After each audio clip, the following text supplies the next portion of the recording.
Hello, my name is Luke Lapean, and I am a Jesuit of the USA East Province who works with Thrive for Life.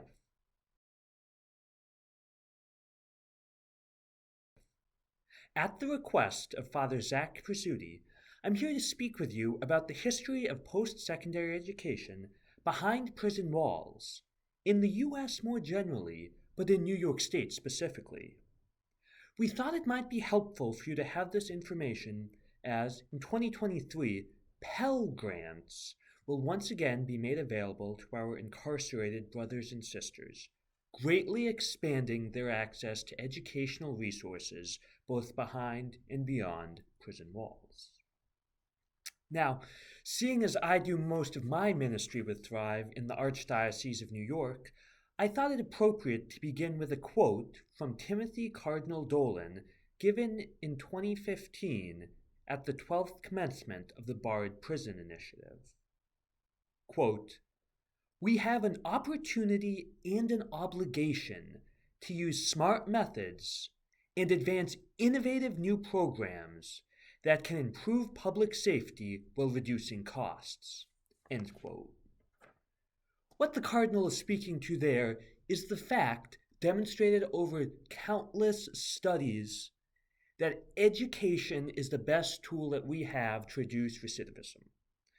Whether it's GED, 2-year associate's degree, 4-year bachelor's degree, master's, various vocational work. When brothers and sisters begin and continue the good work of their education behind walls, they are far less likely to be sent back behind those walls after their release. In New York State, there's a long history of prison education because in the US in general, it was first seen that to reform the individual, you had to reform the spirit.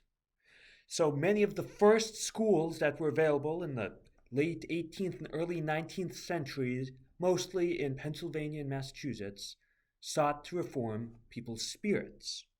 In the 19th century, there was a paradigm shift in correctional institutions where work became seen as the redeeming factor rather than education.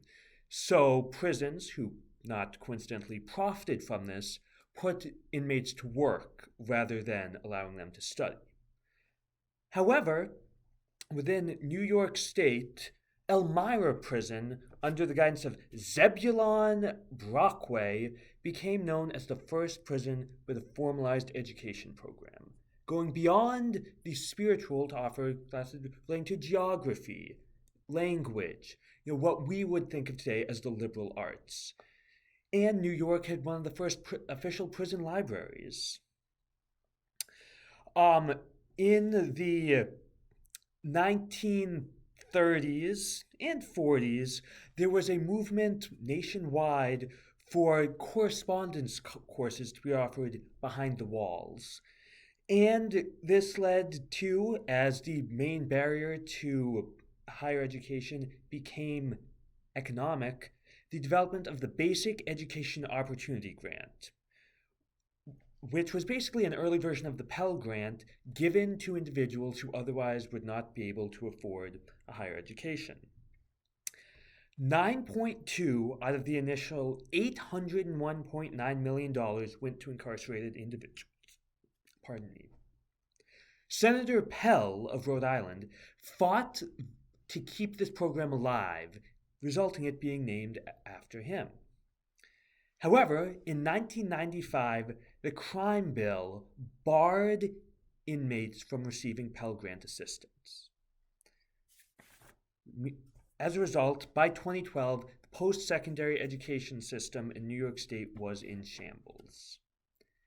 However, in 2015, President Barack Obama began a program called the Second Chance Pell.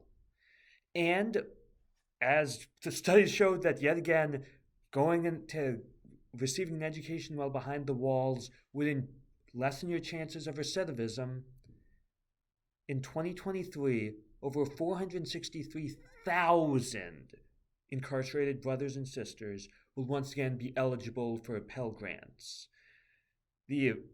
And due in no small part to eliminating Pell Barriers on the FAFSA form.